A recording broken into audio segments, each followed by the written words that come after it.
Mark Elliott hanging inside Elliott's loft on a gloomy, somewhat chilly morning in the Northeast. Let's kick off another episode of When Black Men Talk. Yeah. Sometimes we batter our minds some. Yeah, we do. And we do this almost subconsciously. And when I think about that, I think how we do it is chasing the past, realistically. As humans, we observe some experience in time, and we access that through memory and recollection. Now, the irony, this is the funny thing here, not in a ha-ha way, but in a funny way. Our brains do not store memories as exact recordings. No, they don't. Memories are reconstructed each time we recall them in our mind. Whoa. So something can happen today, and 10 years from now, when you think about it, it's not going to play back the same. It's going to play back different. Maybe that's how when people recount stories or tell things that happen, they can't really kind of tell it fully because when our mind goes back, it's hard to basically bring it back exact. Our minds are triggered when we reflect on cherished memories. It's also triggered when we reflect on harsh memories. Cherished memories, beautiful, love them, gorgeous. It's the harsh memories that batters the mind.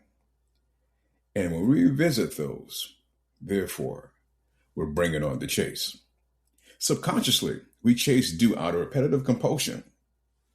The repeat thoughts, behaviors of relationships, dynamics from our past. Often, we create familiarity of difficult scenarios from our childhood, our past relationships, trying to master them. And we believe if we master them, we can heal them. One thing about the past, it can't be altered, can't be modified. When it comes to the past, there's a comfort of familiarity. And we know familiarity breeds comfort. Our brain prefers known patterns, even if those patterns are bad ones. Subconsciously, the battle is to fix the past. Remember I said a little while ago, we can't change it. We can't alter it. So if we can't change it, we can't alter it. We can't fix it. We really can't even touch it. We want to change the outcome, especially regarding our past mistakes. Emotional anchoring should be at the center element of chasing the past, which allows us to emotionally regulate by grounding us in the present. Basically, our brains are designed to learn from the past and navigate us for the future.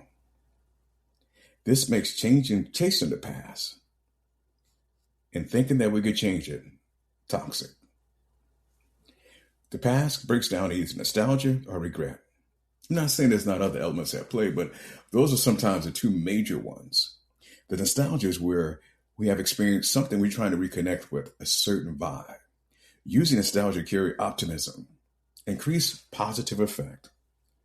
But the visit nostalgia can be born out of feeling lonely, feeling some negative emotions. The loneliness can drive our thoughts. And this is something we really have to pay attention to here. Chronic loneliness is destructive. Chronic loneliness is destructive. It affects the brain stress response, and sadly, it's a precursor to cognitive decline. We're not built, we're not constructed to be lonely. Regret fundamentally motivates us chasing the past. Oh, regret. Oh, yes. It's the motivation, it's the fuel, it's the energy. Regret plays into what if. What if? Toying with the possibility. Mentally playing a desired different outcome. Every time you go back, what if this happened? Or you regret that, what if that? How can the mind focus and savor on the good of the present while it's constantly playing on the big screen of the mind, the past, with regret? Here's the rub. Chasing the past is only going to rob you of current day joy. Instead of chasing the past, let's try leaning into self-compassion. Self-compassion, the kindness you give yourself, the love and support we give ourselves, a way to enhance our well-being, utilizing emotional resilience, helps handle regret. It helps us to forgive ourselves, offering our own self-encouragement instead of condemnation, and not trying to re-edit the past. There's other aspects that tend us to have us, chase the past some, but constantly thinking about the past, thinking about old relationships, old marriages. Yeah, it's easy to get caught up trying to make sense of what happened, wondering why, not pushing past the why. And here's something we tend to get caught up into a lot, especially if something happens abrupt, it ends the way we didn't see it was going to end. It ends the way we didn't like it ending. We start to really develop an idea and a thought and a purpose of seeking closure. Seeking closure. The ironically of seeking closure keeps you handcuffed to the past. Past hurt comes from a relationship that lingers. It can easily pull us back into the past. Somewhat gives us a mental loop right into the past. But over time, this will become mentally exhausting. There's richness and peace, but it doesn't live in the past. We have to cut the ties from the past mentally. Turn to the current times of joyous times. There's not a knob to turn off unwanted thoughts. That would be nice. That would be easy. No knob. So consistently, you have to shut down the thinking of the past. That's the object right there. Consistently, when it starts to come in, shut those thoughts down. When you catch yourself entering or recycling past thoughts over a period of time, if you do this consistently, you venture there less. Now, we can learn from the past. Spend the mental time there doesn't carry a benefit to us. The detriment of our well-being, that's what it does carry.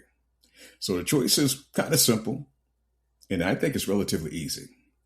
We can either choose current day joy, or we can choose to chase the past. I'm all about current day joy, and I'm all about thinking you forgive me in air. I'm Mark Elliott. We'll get together real soon. In the meantime, keep knowing, don't ever forget that God loves you no matter what goes on. And I love you too. Take care of yourself. God bless.